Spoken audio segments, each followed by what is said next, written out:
Mort Alexis, en 1904, a fait le procès de la consolidation. Ce procès est qualifié de plus sensationnel dans les droits de la justice haïtienne.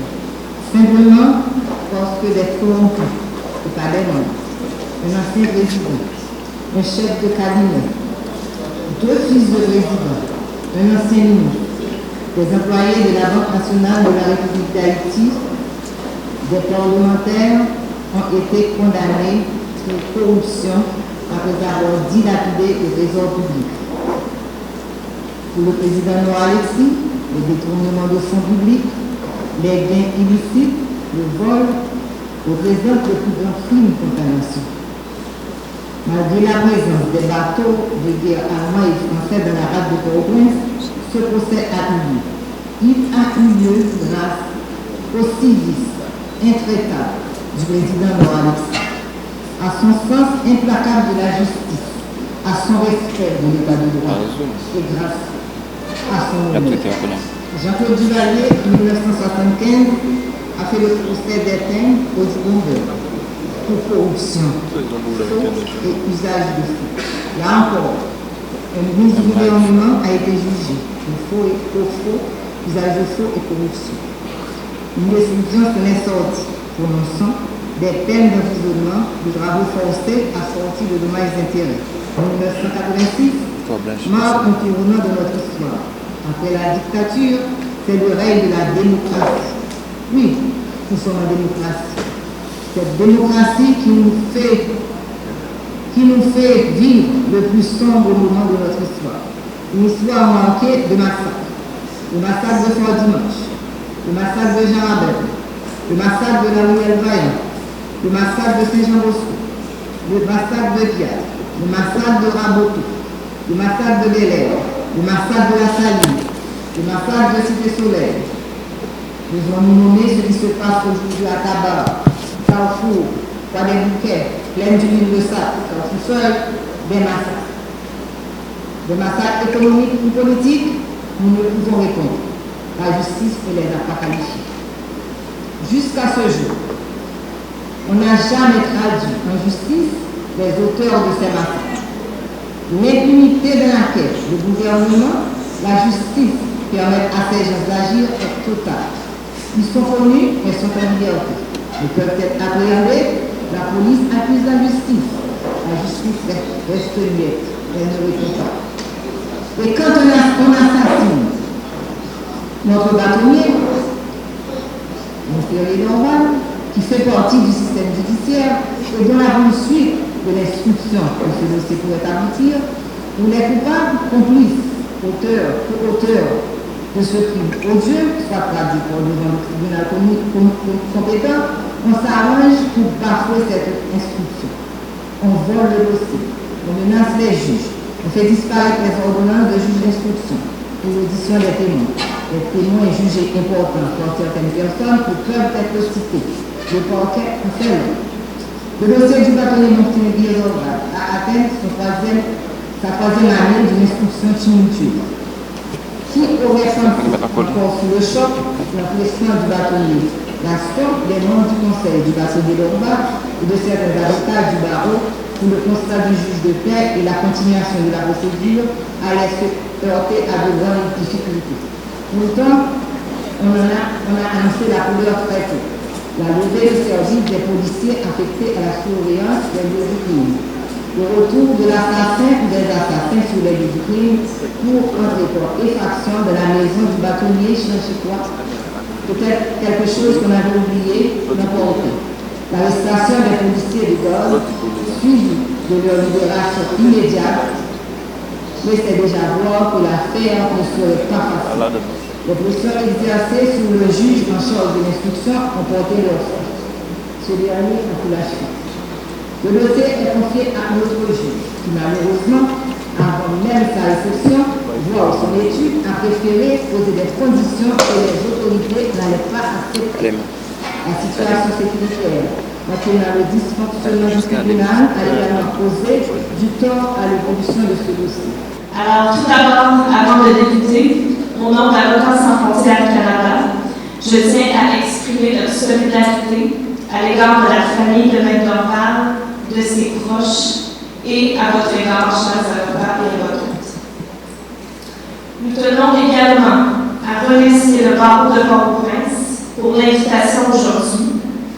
Dans le cadre du projet Accès à la justice et lutte contre l'impunité en Haïti, qui est mis en œuvre depuis 2017 avec l'appui financier d'Affaires mondiales Canada, nous sommes fiers d'avoir la chance de poursuivre cette collaboration avec le barreau de Port-au-Prince.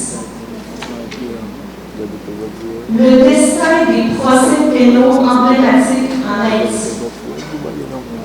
Thématique pertinente, mais également d'une grande importance, particulièrement dans le contexte actuel en Haïti.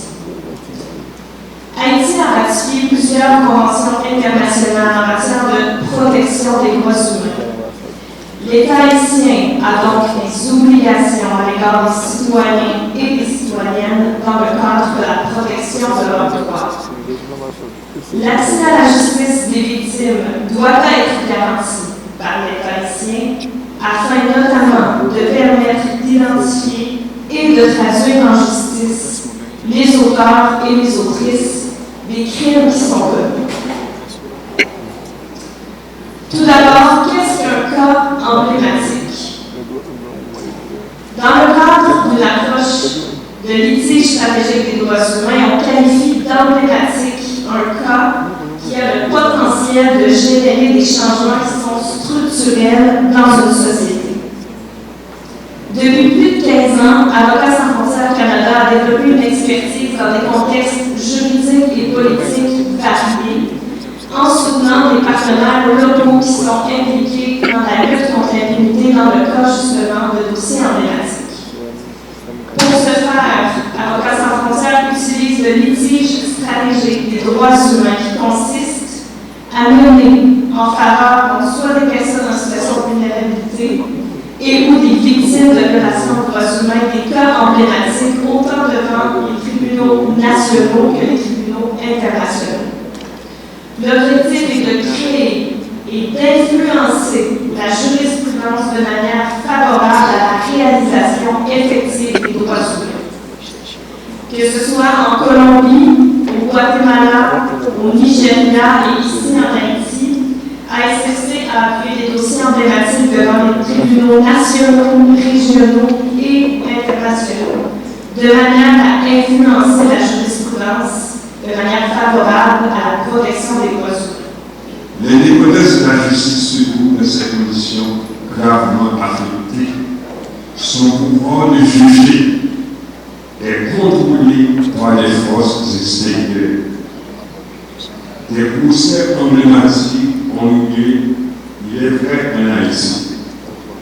Ils sont arrivés à terme parce qu'ils sont téléguidés par le pouvoir, ou bien leur issue judiciaire ne présentait aucun risque pour le pouvoir. Ces propos peuvent être illustrés par les procès suivants. Le procès de la consolidation de 1904 fut un procès de répression d'une faute colossale au préjudice de l'État, mais contre le président Paul Sélissi et les membres de son gouvernement. Ce procès fut déclenché sur injonction du président Alexis à son ministre de la Justice par dépêche en date du 20 mars 1903. C'est le président qui a dépêché le procès. Le procès des députés Jean Genet et Ramon estimé en 1967 a l'air d'un montage juridico-politique pour magnifier la grandeur d'âme du président François Duvalier. Les deux députés sont condamnés à la destitution le 27 juin 1967 et, moins d'une année après, le 16 mai 1968, un arrêt de la même Cour de justice les a réhabilités. On note que l'arrêt de réhabilitation fait état de la grandeur d'âme et de la magnanimité du docteur François Duvalier qui sont au-dessus de toute éloge. Cela rappelle bien la Clémence Auguste, dans Polyeude de Corneille. Soyons amis Sina, c'est moi qui le confie. Le procès d'été en 1974 a eu lieu parce que le pouvoir d'alors a voulu qu'on se rappelle bien des véhicules flambant neufs avaient été distribués par le pouvoir après le procès. Le procès de Roger Lafontaine en 1991 est la conséquence directe de son coup d'État manqué suite aux élections du 7 décembre 1990. Jean-Claude Duvalier a été contraint de comparaître en justice en 2011 parce que, après 25 ans en dehors du pouvoir, il était pratiquement dépouillé de ses alliés et de tout son poids politique. Observant la prudence dictée par le contexte d'alors, le pouvoir s'était gardé d'intervenir pour protéger l'ancien président des années judiciaires. C'est la mort qui a finalement tranché. Ces procès ont abouti, mais avec une justice instrumentalisée, soit par le pouvoir, soit par l'opinion publique. Ce sont des jugements qui conviennent autant des jugements qui conviennent aux circonstances, disons mieux, des jugements d'opportunité. Théoriquement, la justice est indépendante des deux autres pouvoirs et le juge est tenu de juger. Si on refuse de juger, sous quelque prétexte que ce soit, il commet le délit de justice qui l'expose à des poursuites civiles et pénales.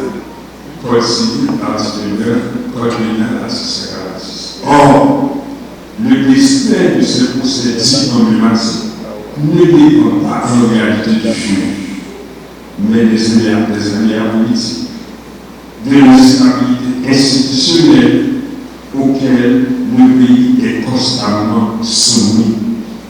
Par exemple, de 1988 à 2021, 4 coups d'État ont été enregistrés dans la vie politique haïtienne.